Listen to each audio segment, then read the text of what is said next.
البتہ میں جو نقیب ہیں ان سے ایک سوال ضرور کروں گا، جواب میں ان سے بعد میں لوں گا۔ انہوں نے اپنے اشعار میں ایک شعر پڑھا ہے جس کا کچھ مضمون اس طرح کا تھا: کچھ اس لیے بھی ہے مجھے شوق تلاوت قرآن کا کہ ہر لفظ ثناخواں ہے فاطمہ کا۔ اس کی میں وضاحت ضرور آپ سے لوں گا۔ میں اس پر سوچ رہا ہوں کہ یہ آپ نے کیا کہا ہے، کیونکہ ہم تو ہمیشہ سے یہی سنتے آ رہے ہیں کہ حضور علیہ الصلوۃ والسلام کی ثنا خوانی قرآن اصل میں حضور کی ثنا خوانی ہے۔ تو اللہ نے آپ کی جو شہزادی ہیں فاطمہ الزہرا رضی اللہ تعالیٰ عنہ، یہ آپ کے جگر کا ٹکڑا ہیں، جنتی خواتین کی سردار ہیں۔ یہ بہت بڑا اعزاز ہے۔ مگر آپ اس طرح بیان نہ کریں کہ بائی پاس نہیں کرنا، بات کو سمجھ رہے ہیں آپ، بائی پاس نہیں کرنا۔ اللہ نے جس کو جو بھی شان عطا کی، نبی کریم صلی اللہ علیہ وسلم کے صدقے سے عطا کی۔ اولاد مبارک کی جو شان ہے، نواسوں کی جو شان ہے، خلفائے راشدین کی جو شان ہے، اہل بیت اطہار کی جو شان ہے، تمام صحابہ کرام کی جو شان ہے، امتی کو ایون جو شان ملی حضور کے صدقے ملی۔ تو اس لیے اب مجھے نہیں پتا یہ کس نے شعر لکھا ہے، کلام جو پڑھے گئے کنہوں نے لکھے ہیں، تو خیر اللہ تعالیٰ جو صحیح کلام ہے، صحیح اشعار ہیں، انہیں قبول فرمائے، اور جو عقیدہ اہل سنت سے، شریعت سے، اسلامیات و دینیات سے اگینسٹ ہیں، ہمارے عقیدے سے ٹکراتی ہیں، قرآن و حدیث سے ٹکراتی ہیں، اللہ تعالیٰ وہ اس سے ہمیں بچنے کی توفیق عطا فرمائے۔ اس میں ضرور ریکٹیفیکیشن کی ضرورت ہے، اسے دیکھیں کہ یہ کیا ہے، کس نے لکھا ہے، یہ لفظ مجھے سمجھ میں نہیں آ رہا۔ ہم نے اتنا ضرور سنا ہے، اعلیٰ حضرت کے بھائی جان سے کسی نے سوال کیا، اس کا اس بات پر اتفاق، یہ میں بیان نہیں کر رہا سجاد صاحب، میں بالکل بیان نہیں کر رہا، کیونکہ بیان کا وقت ہی نہیں ہے، یہ میں کچھ باتیں آپ سے کر رہا ہوں تاکہ میری شمولیت بیان کے طور پر بھی ہو جائے، اور آپ بھی آئے ہیں نعت خوانی کے ساتھ ساتھ آپ کچھ چلیں، ایسی باتیں بھی سیکھ لیں کہ بعد میں کام آ سکے زندگی میں۔ تو ہر شخص کا اس پر اتفاق ہو ضروری نہیں ہے کہ قرآن کا ایک ایک لفظ جو ہے وہ حضور کی ثنا خوانی ہے، تعریف ہے۔ دسا کی میں مصطفیٰ دی کڈی اچی شان ہے، آپ دی تعریف وچ سارا ہی قرآن ہے۔ پڑھ کے تو ویک جڑا مردی سپارا، قسم خدا دی سانو سب نالو پیارا۔ تو ایک معترض نے اعتراض کیا کہ بتائیے قل هو اللہ احد میں کیا نعت ہے؟ آپ کہتے ہیں سارا قرآن حضور کی نعت ہے، تو بتائیے اس کا تو ترجمہ ہے، اے محبوب تم فرماؤ وہ اللہ ایک ہے، تو بات تو وحدانیت کی ہو رہی ہے، للہیت کی ہو رہی ہے، اللہ عز و جل کے ایک ہونے کی بات ہو رہی ہے۔ بتائیے اس آیت میں نعت کہاں سے آ گئی؟ قل هو اللہ احد، اے محبوب تم فرماؤ وہ اللہ ایک ہے۔ تو بات ہے ساری اسکول آف تھاٹس کی، کہ جو عشق و محبت والے لوگ ہوتے ہیں وہ ہر چیز کو کتنا پازیٹیو لیتے ہیں شریعت کے دائرے میں رہتے ہوئے۔ تو آپ نے اس سے فرمایا کہ قل کہہ کے اپنی بات بھی لب سے تیرے سنی۔ اللہ یہ بھی فرما سکتا تھا هو اللہ احد، وہ اللہ ایک ہے، جیسے اللہ تعالیٰ پاک فرماتا ہے هو اللہ الذی لا الہ الا هو عالم الغیب والشہادۃ هو الرحمن الرحیم۔ هو اللہ کہہ کر بھی تو بات کی جا سکتی تھی، مگر اللہ نے کیا فرمایا؟ قل، اے محبوب تم فرماؤ۔ تو آپ نے فرمایا قل کہہ کے اپنی بات بھی لب سے تیرے سنی۔ اللہ کو کس قدر ہے تیری گفتگو پسند، کہ اللہ یہ پسند فرماتا ہے کہ محبوب تم کہو وہ اللہ ایک ہے، اللہ کو تو آپ کی گفتگو بھی اتنی پسند ہے۔ تو اس لیے میٹھے اور پیارے اسلامی بھائیوں، جتنی شانیں جسے جو شان ملی حضور علیہ الصلوۃ والسلام کے صدقے سے ملی، حضرت سیدتنا فاطمہ الزہرا رضی اللہ تعالیٰ عنہ جنتی خواتین کی سردار ہیں، حضور علیہ الصلوۃ والسلام کی جگر کا ٹکڑا ہیں۔ جب آپ آتی حضور علیہ الصلوۃ والسلام آپ کی محبت میں اپنی جگہ سے کھڑے ہو جایا کرتے۔ یہاں اس مثال کو نہیں دیا جا سکتا، یہ غلط ہے، عالمانہ مثال نہیں ہے، یہ جاہلانہ مثال ہے۔ کوئی عالم دے تب بھی جاہلانہ مثال ہے کہ مرید بیٹھا ہو پیر آئے تو کھڑے ہو جائیں، یہاں یہ مثال نہیں بنتی۔ ہاں اب دیکھیں نا، بعض اوقات استاد بھی تو شاگرد کی تعریف کر دیتا ہے، تو اب اس کا مطلب کیا ہے؟ شاگرد استاد کا بھی استاد ہو گیا۔ اچھا باپ بیٹے کی تعریف نہیں کرتا، تو اس کا مطلب کیا ہے؟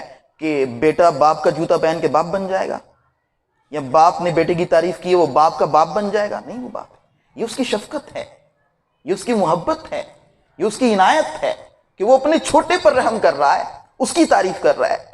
تو پیر اگر مرید کی تعریف کرے تو اس کا مطلب یہ نہیں ہے مرید پیر کا پیر بن جائے، یہ مرید کے لیے اعزاز ہے، اور یہ دراصل حضور علیہ الصلوۃ والسلام کا مبارک طریقہ ہے، حضور علیہ الصلوۃ والسلام کا مبارک طریقہ ہے۔ آپ کبھی ابوبکر رضی اللہ تعالیٰ عنہ کے فضائل کو بیان کرتے تھے، مجھ پر جتنوں نے احسان کیا سب کے احسانوں کا بدلہ چکا دیا، ابو بکر کے میرے پر وہ احسان ہے قیامت کے دن اللہ اس کا بدلہ چکائے گا۔ تو کیا مطلب ہے ابو بکر صدیق رسول صلی اللہ علیہ وسلم سے بڑھ گئے ہیں؟ معاذ اللہ، نہیں، یہ ان کی شان بیان کی گئی ہے، بعد میں آنے والوں کو ان کے مرتبے کا پتہ چلے کہ یہ وہ ذات ہے جس کے بارے میں نبی کریم صلی اللہ علیہ وآلہ وسلم نے فرمایا تمام کائنات میں جتنے لوگ ہیں جنہوں نے مجھ پر احسان کیا سب کے احسانوں کا بدلہ دے دیا، ابو بکر کے وہ احسان ہے مجھ پر، قیامت کے دن اللہ ان کا بدلہ عطا فرمائے گا۔ عمر فاروق اعظم رضی اللہ تعالیٰ عنہ کی شان بیان کرتی، اس کا مطلب یہ تو نہیں ہے، فرمایا میرے بعد کوئی نبی نہیں، اگر ہوتا تو عمر فاروق اعظم ہوتا۔ تو اس کا مطلب یہ تو نہیں ہے کہ ان کے لیے اتنے فضائل بیان کیے تو حضور کی موجودگی میں کیا وہ نبی ہیں؟ نہیں نبی، ان کے امت ہی ہیں۔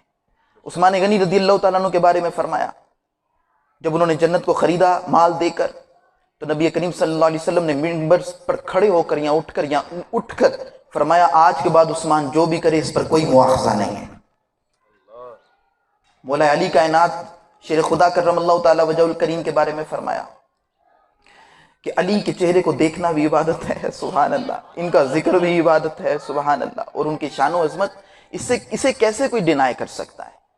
تو ایسا نہیں ہے کہ حضور علیہ الصلوۃ والسلام اللہ کے محبوب ہیں، انہوں نے جن کی شان بیان کی تو اب ان سے بڑے ہو گئے، نہیں، ایسا بالکل نہیں۔ اچھا یہ بات تو حضور آپ نے کی ہے نا، دیکھیں ہم سب تادم زیست تادم آخر سیکھتے رہتے ہیں۔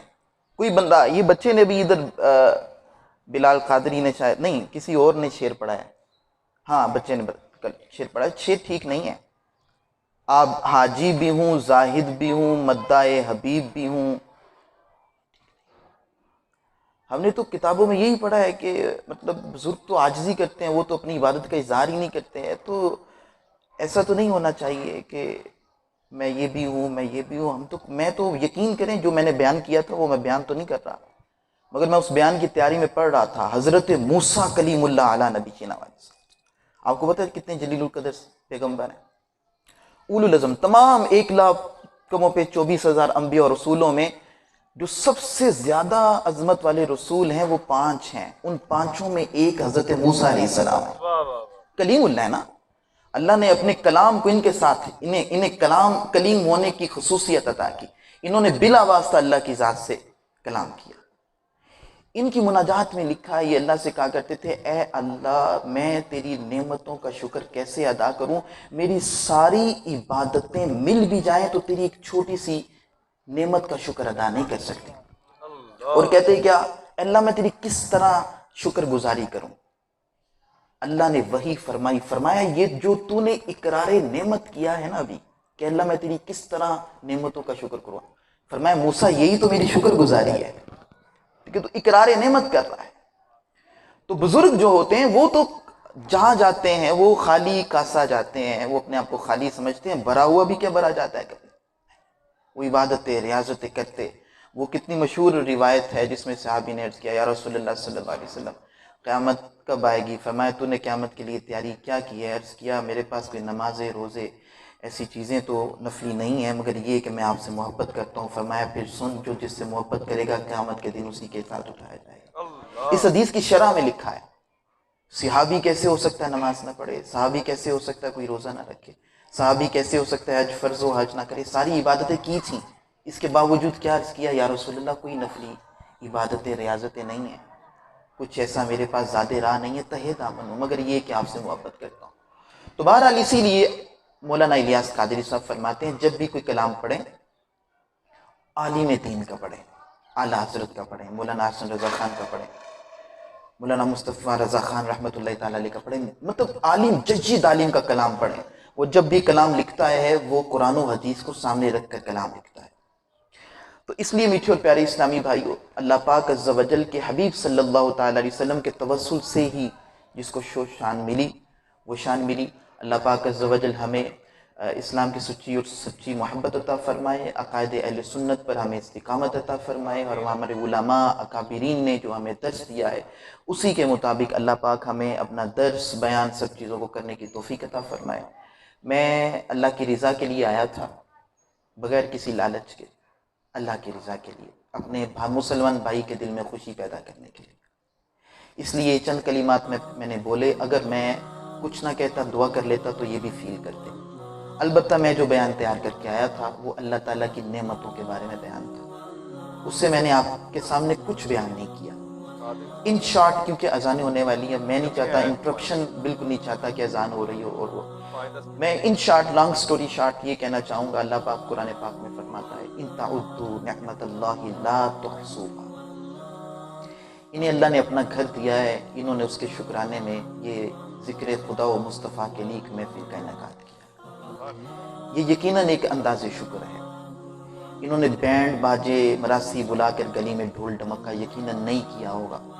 انہوں نے کہا کہ جس اللہ نے مجھ پر عنایت کی، کہاں سے اٹھا کر سلائی مشین سے اٹھا کر اللہ نے مجھے یہ نعمت عطا کی کہ آج میرا اپنا گھر ہے، رہنے کے لیے چھت ہے، سکون سے میں رہتا ہوں، سوتا ہوں، تو میں کیوں نہ اس کا شکر ادا کروں کہ اللہ تو نے مجھ پر کتنا بڑا انعام کیا۔ درس یہ ہے ہمیں کہ ہمارا جینا مرنا، ہماری نماز، ہماری قربانی، یہ جو کچھ ہے یہ اللہ کے لیے۔ مومن بندہ کبھی بھی خوشی غمی میں اپنے رب کو بھولتا نہیں ہے، اور یہ یاد رکھیں جتنے لوگ بھی آئے ہیں ان کے لیے درس ہے۔ روایت کا مفہوم ہے اللہ پاک کو دو آوازیں بہت ناپسند ہیں۔ ایک آواز کون سی ناپسند ہے؟ فرمایا غمی اور مصیبت کے وقت واہ ویلے کی آواز، نوحے کی آواز۔ مصیبت آئے تو واہ ویلا کرے بندہ، نوحہ کرے، چیخے چلائے، یہ اللہ کو بڑی ناپسند آواز ہے۔ اور ایک فرمایا خوشی کے وقت باجے کی آواز، خوشی کے وقت باجے کی آواز۔ ہم اپنی خوشیوں کا اظہار کیسے کرتے ہیں؟ باجوں سے۔ تو یہ کتنا خلاف ہے اللہ کی نعمت پر اظہار شکر کے۔ اس نے ہمیں نعمت عطا کی، کو بجائے یہ کہ ہم الحمدللہ کہیں، اس کا شکر ادا کریں، عبادت کریں، ریاضت کریں، صدقہ و خیرات کریں، ہم باجے بجا رہے ہیں، سخت ناپسندیدہ۔ اللہ پاک ہمیں اپنی خوشی غمی کو شریعت کے سانچے میں ڈھالنے کی توفیق عطا فرمائے۔ نعمتیں اللہ نے ہمیں اتنی عطا فرمائیں، اگر ہم شمار کریں آؤٹ آف اکاؤنٹیبلٹی ہیں، شمار میں نہیں جا سکتے۔ سر تپا ہم اللہ کی نعمتوں میں گرے ہوئے ہیں۔ بس ضرورت اس چیز کی ہے کہ فرمایا دینداری میں اپنے سے اوپر والے کو دیکھو، دینداری میں، اور اس کی تقلید کرو، تم بھی عبادت کرو، تم بھی ریاضت کرو، اور دنیا داری میں تم اپنے سے نیچے والے کو دیکھو، اللہ کا شکر ادا کرو۔ یہ روایت کا مفہوم ہے۔ دینداری میں اپنے سے نیک بندے کو دیکھیں، آپ کبھی اپنے روزے پر نہیں پھولیں گے، کبھی اپنی نمازوں پر، صدقہ خیرات حج پر نہیں پھولیں گے، اور دینداری میں اپنے سے اوپر والے کو، اور دنیا داری میں اپنے سے نیچے والے کو دیکھیں، ہر حال میں اللہ کا شکر ادا کریں گے۔